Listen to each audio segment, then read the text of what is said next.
الفاتحة.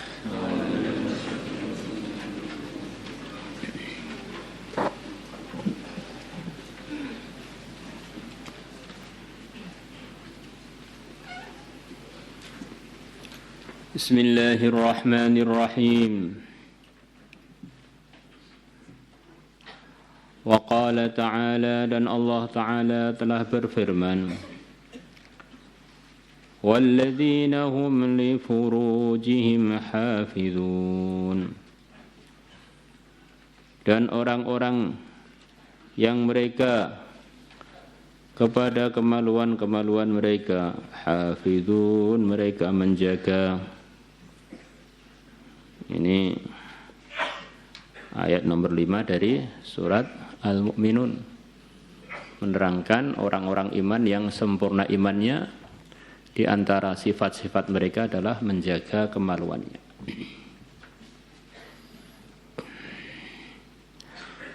Maka tidak ada orang yang lebih sempurna imannya melebihi para anbiya. Maka tidak ada di kalangan anbiya yang tidak menjaga kemaluannya. Maka orang yang jadi pimpinan-pimpinan hidayah, yang tidak ada salahnya sama sekali, di antara sifat mereka adalah menjaga kemaluan.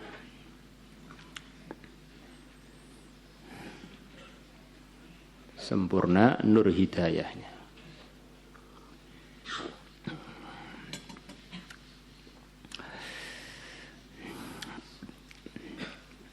Illa ala azwajihim, kecuali atas istri-istri mereka.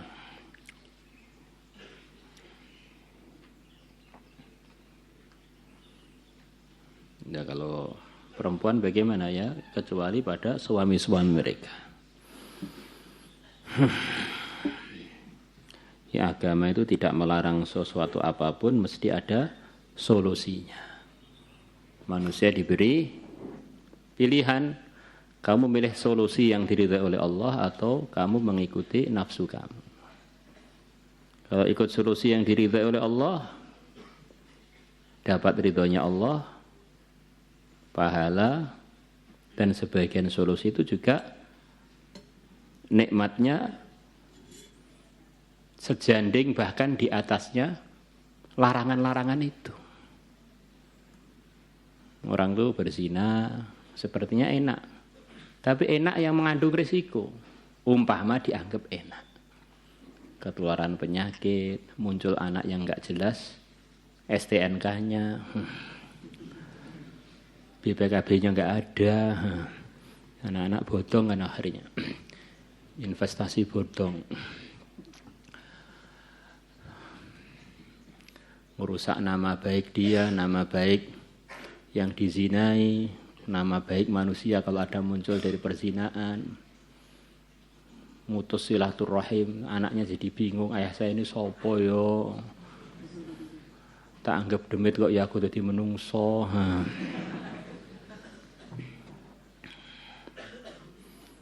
Larang riba, menghalalkan perdagangan.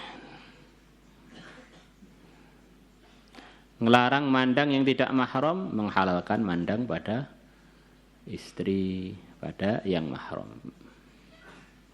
Di setiap ada larangan, ada solusi. Ikut nafsu apa ikut aturan yang benar. Karena nafsu ini secara umum menjerumuskan kita pada hal yang menghancurkan kita. Aw ma malakat aymanuhum, atau budak malakat aymanuhum yang kekuasaan-kekuasaan mereka memilikinya, atau terjemah bebasnya aw ma malakat aymanuhum, atau hamba-hamba sahaya mereka. Fa innahum, maka sesungguhnya orang-orang yang telah menjaga farjinya kecuali kepada istri dan hamba sahayanya, ghairu malumin, bukanlah orang-orang yang dicela. Mereka sudah benar karena mereka ngambil solusi di tempat yang diridhai oleh Allah, menjauhi yang dilarang, menuju yang diridhai Allah.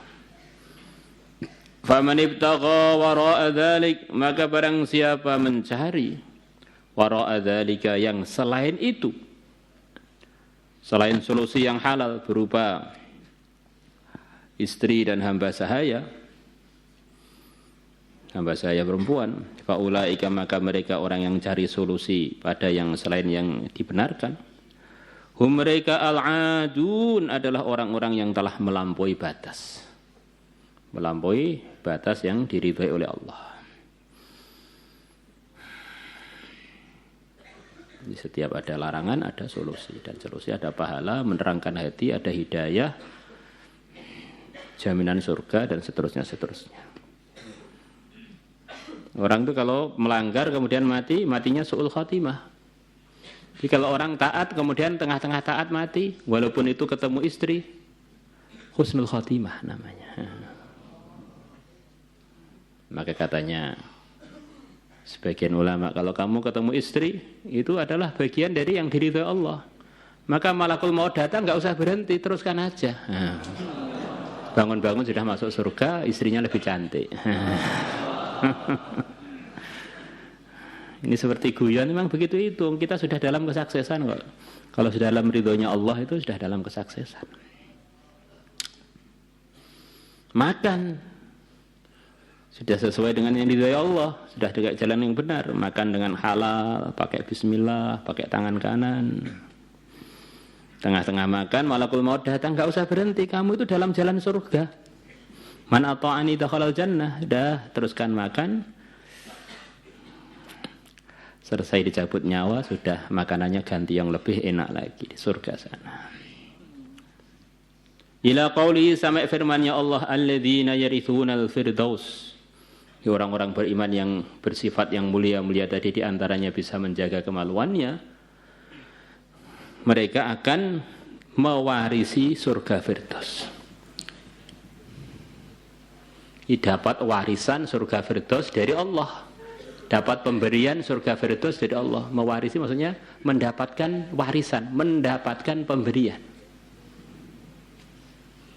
Kamu rumah ini dari mana? Saya mewarisi dari ayah saya. Ya, maksudnya saya mendapatkannya dari ayah saya. Ini mendapat dari siapa ini warisannya? Dari yang menciptakan Firdaus, yang berjanji, yang memiliki. Kalau di dunia ini sepertinya memiliki warisan, ternyata warisannya mau ditinggal. Di sana begitu orang itu mewarisi surga Firdaus, mereka fiha, dalam surga Firdaus, khalidun, mereka kekal. Di surga itu di samping nikmatnya itu sudah begitu sempurnanya, ditambah seterusnya. Tidak ada putusnya, tidak ada berhentinya. Di dunia itu ya nikmat-nikmat itu ada. Allah telah berfirman, kalau kalian menghitung nikmat Allah, kalian tidak akan bisa menghitungnya. Di dunia itu nikmat itu ada. Dan itu diantara hikmahnya adalah supaya mengingatkan kita pada nikmat-nikmat surga. Oh, di dunia ini Masya Allah, makan sate gula aja enaknya, tapi enaknya nggak lama. Lepas itu jadi sakit perut, lepas itu pengen ke toilet dan sebagainya. Wah, alangkah enaknya kalau enaknya ini berterusan, tidak ada putusnya. Itu ada itu di surga sana. Nanti selesai tahasus pengennya nikah aja. Lepas nikah ternyata pada menyesal, kenapa enggak sejak dulu saya menikah. Padahal nikmatnya juga hanya sebentar aja. Kalau pengen lama, nikmatnya nikah itu ya di surga.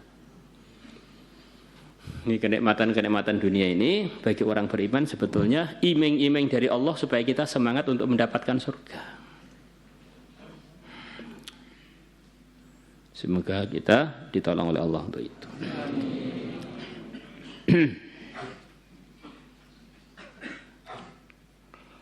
وعن أبي هريرة رضي الله عنه قال قال رسول الله صلى الله عليه وسلم إذا صلت المرأة خمسها, kalau seorang wanita telah salat 5 waktunya salat fardu. 1881. Yang lainnya yang sudah kita baca kemarin.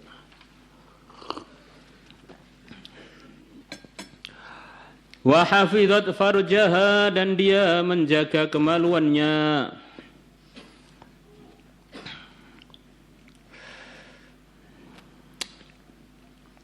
Kenapa yang disebutkan hanya sholat saja? Kata sebagian syarahnya, karena sholat itu adalah ibadah terpenting selepas iman. Yang ditanya pertama kali sholat. Kalau sholatnya dijaga, maknanya yang lain-lain, yang fardu-fardu juga dijaga, begitu. Wa ata'at zaujaha, dan dia mentaati suaminya. Sholat 5 waktu, menjaga kemaluan dan taat pada suami.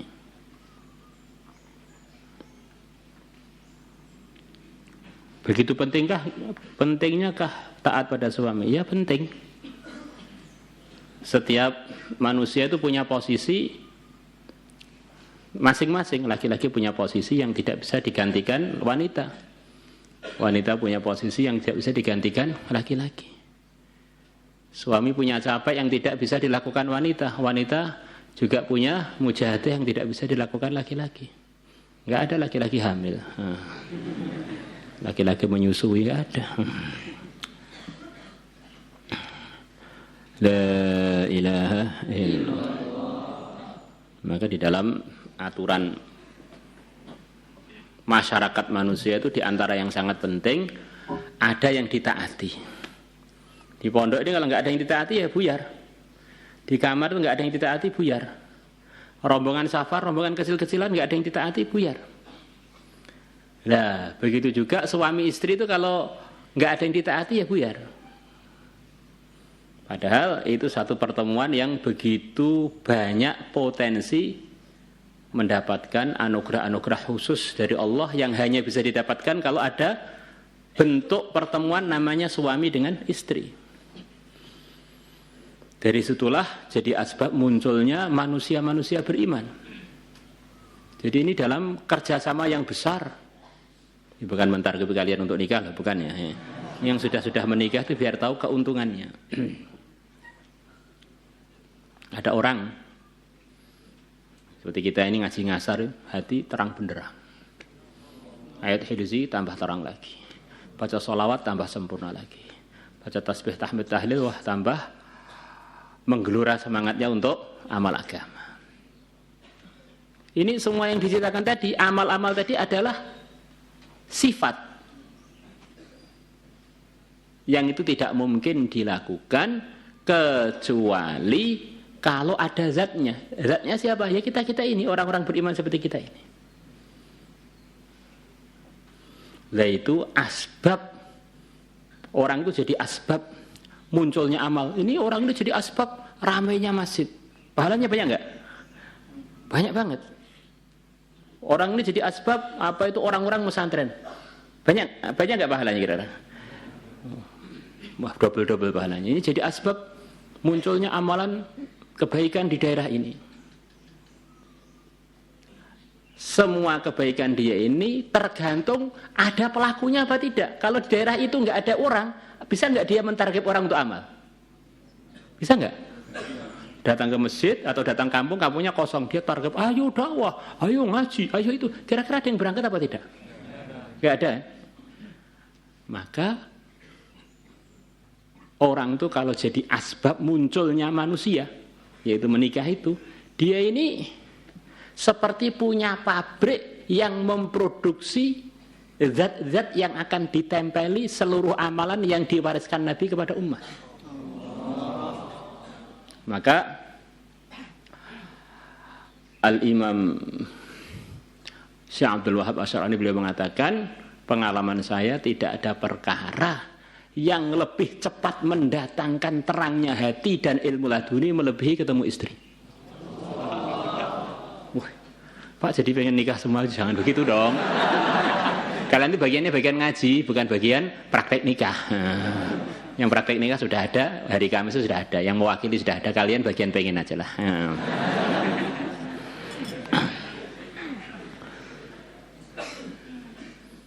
Maka dalam hadis-hadis itu, kalau ada istri sedang di dapur, kemudian suaminya pengen pengen kepada dia, maka dia tidak boleh menunda. Ya, di dapur itu dah. Nah, enggak usah ditunda-tunda. Karena ini pahala besar. Kok ditunda nanti investasinya jadi tertunda pahalanya.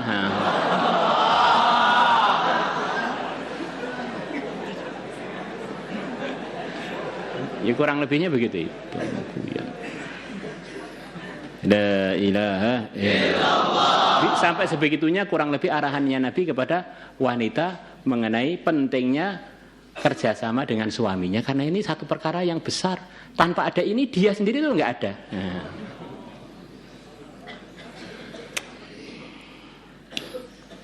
Dakhalat, maka wanita yang punya sifat tersebut akan masuk min ayyi abwabil jannati sya'at, dari pintu surga mana saja yang dia mau. Pintu surga itu ada pintu ar-rayyan untuk orang yang puasa. Ingat, orang yang puasa itu ketempelan sifat puasa. Paham enggak? Untuk orang yang zikir, orang yang zatnya ketempelan dengan sifat zikir. Untuk orang yang dakwah, untuk orang yang berjuang, yang ketempelan sifat dakwah di zatnya itu. Lah ini istri ini jadi asbab munculnya zat itu. Maka akhirnya dia boleh masuk, bahkan zahirnya hadis ini di antara mafhumnya dia boleh ngambil anugerah dari semua pintu yang isinya sifat-sifatnya zat tadi. Boleh ngambil anugerah dari ar-rayyan, boleh anugerah dari pintu sedekah, pintu zikir, pintu jihad, pintu dan sebagainya.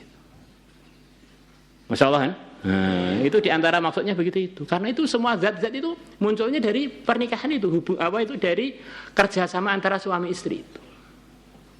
Maka kok istrinya ini sudah solikah, istri jadi solikah, taat kepada Allah dengan sholat 5 waktu, kemudian menjaga kemaluannya, dan kemudian taat kepada suaminya, tentu saja dalam hal-hal yang diridhai Allah, maka dia diberi anugerah bisa masuk dari semua pintunya surga yang dia mau.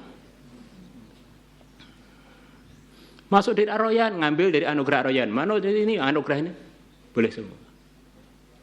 Luar biasa. Maka jadi wanita itu untung. Di sini nggak disebutkan suruh khurut, nggak disebutkan suruh yang lain-lain. Wes taat pada suami sudah, masya Allah. Enak jadi wanita taat pada suami itu ya memang ada mujahadahnya. Itu menurut saya lebih banyak enaknya.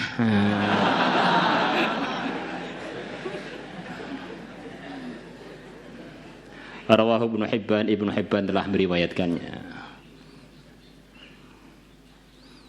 Jadi kalau kamu baca kewajibannya lelaki banyak, suruh berjihad, suruh ini didik istrinya dengan baik, suruh mikirkan anaknya, suruh mikirkan nafkahnya, banyak. Wanita sedikit, sholat 5 waktu, jaga kemaluan, taat suami, surga dari mana aja boleh masuk. Masya Allah. Kadang-kadang wanita ngeluh, umpama saya jadi laki-laki, enak jadi wanita. Kalau saya jadi wanita ya sudah, itu dinikmati dan itu enak. Jadi laki-laki ya, kita laki-laki kan sudah tahu ini enaknya jadi laki-laki kan. Maka semuanya mensyukuri nikmatnya masing-masing. Itu namanya nikmat yang tidak tergantikan. Maka termasuk orang yang dilaknat, laki-laki pengen jadi wanita, wanita pengen jadi laki-laki, itu pengen menukar nikmat.